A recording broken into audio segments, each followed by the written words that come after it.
Bonjour à tous. 안녕하세요. 시원스쿨 프랑스어 대표 강사 지니입니다.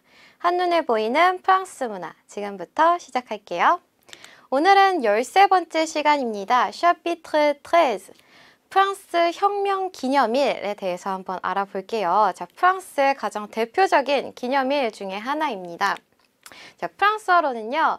Fête nationale française라고 합니다. 프랑스 국경일이라고도 부르는데요. 자, 날짜가 어떻게 되냐?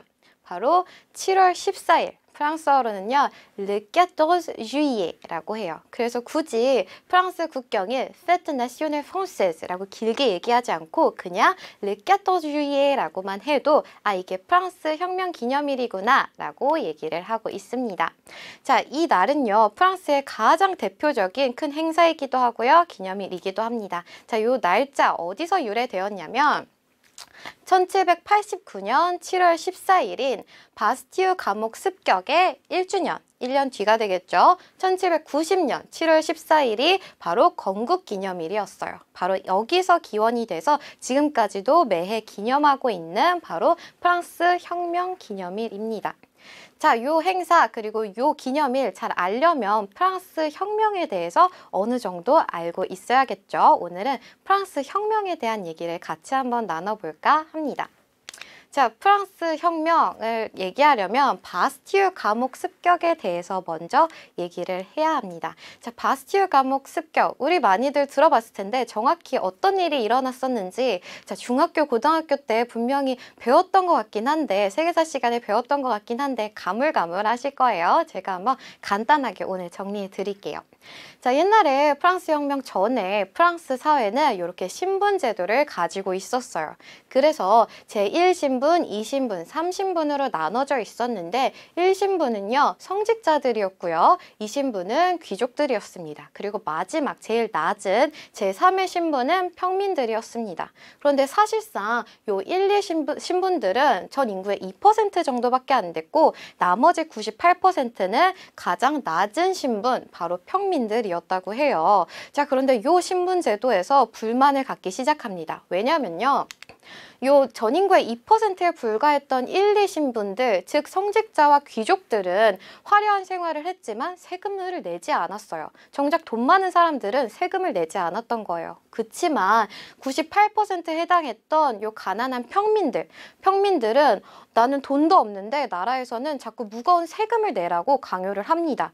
그런데 세금 그래 알았어 내겠는데 그러면 정치 참여도 할 수 있게 해줘야 되잖아. 근데 정치 참여도 못하게 했어요. 그러니까 당연히 반발이 생길 수밖에 없었겠죠. 그런데 여기다가 더해서 또 어떤 문제가 있었냐? 바로 루이 16세가 사치스러운 생활을 했었고 거기다 더불어서 뭐 미국을 도와준다 어쩐다 하면서 전쟁으로 정말 나라가 굉장히 열악했습니다.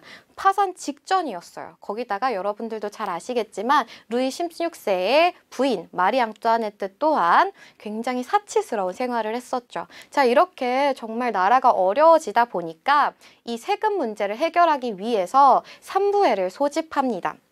이 3부에는요, 아까 봤던 세계의 신분들의 대표들이 모여서 하는 의회라고 보시면 됩니다. 자, 그런데 여기서 평민들의 의견이 잘 받아들여지지 않는 거예요.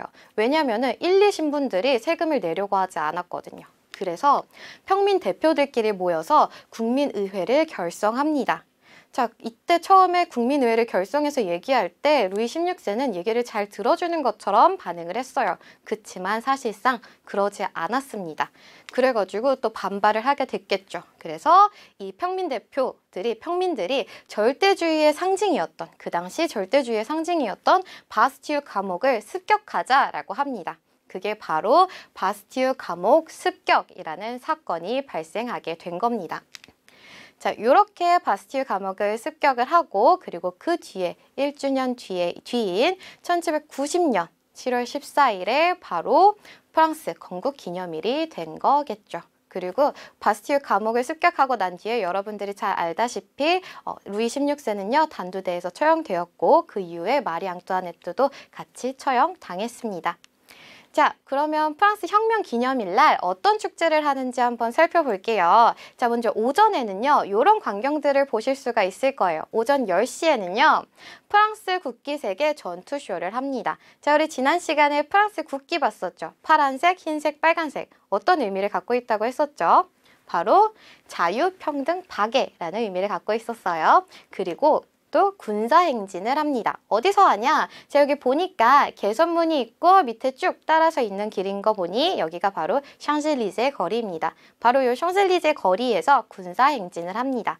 오전에는요, 이런 행사들을 하고요. 이제 저녁 11시가 되면은요, 이런 불꽃 축제를 합니다. 에펠탑에서 불꽃 축제를 해요. 정말 이날은 에펠탑에 굉장히 많은 사람들이 다 몰려있는 날이라고 보시면 돼요. 정말 파리에 있는 거의 모든 사람들이 다 이걸 보러 온다라고 봐도 무관합니다. 그리고 파리뿐만 아니라요, 다른 지방에서도 불꽃 축제를 많이들 하고 있답니다.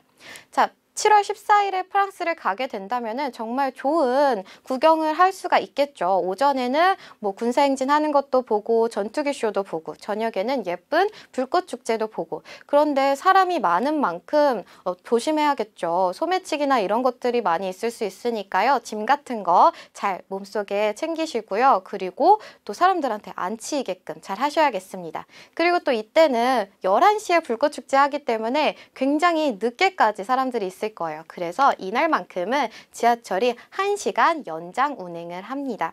자, 그런데 지하철이 1시간 연장 운행을 하더라도 사람이 굉장히 많기 때문에 뭔가 내가 숙소가 걸어갈 만한 거리다라고 한다면은 에펠탑에서 그냥 걸어가시는 거 추천해 드릴게요. 왜냐면은 지하철 탄다고 했다가 영원히 못 탈 수도 있어요. 사람이 너무 많아서. 자, 그러면 지금까지 프랑스 혁명 기념일에 대해서 알아봤고요. 단어 몇 가지만 프랑스어로 알려드릴게요. 자, 첫 번째, 7월이란 단어입니다. 아까 프랑스 혁명 기념일은 7월 14일이라고 했어요. 그때 7월은요, juillet. 일단 두 번째, 불꽃. 아까 불꽃 축제라고 얘기했었죠. 11시만 되면은 프랑스, 파리에서 불꽃 축제 한다고 했습니다. 불꽃은요, feu d'artifice. 자, 이 feu d'artifice라는 말을 직역을 하자면 인공불이란 뜻입니다. 불꽃이 인공으로 만든 불이잖아요. 그래서 불꽃은 feu d'artifice. 그 다음 마지막 행진, 행렬. 아까 오전에는 샹젤리제 거리에서 군사 행진 한다고 했었죠. défilé. 자, 이 단어들도 잊지 말고 기억해 주세요. 자, 그럼 저는 다음 시간에 또 다른 프랑스 문화 내용 가지고 올게요. 다음 시간에 만나요. Au revoir.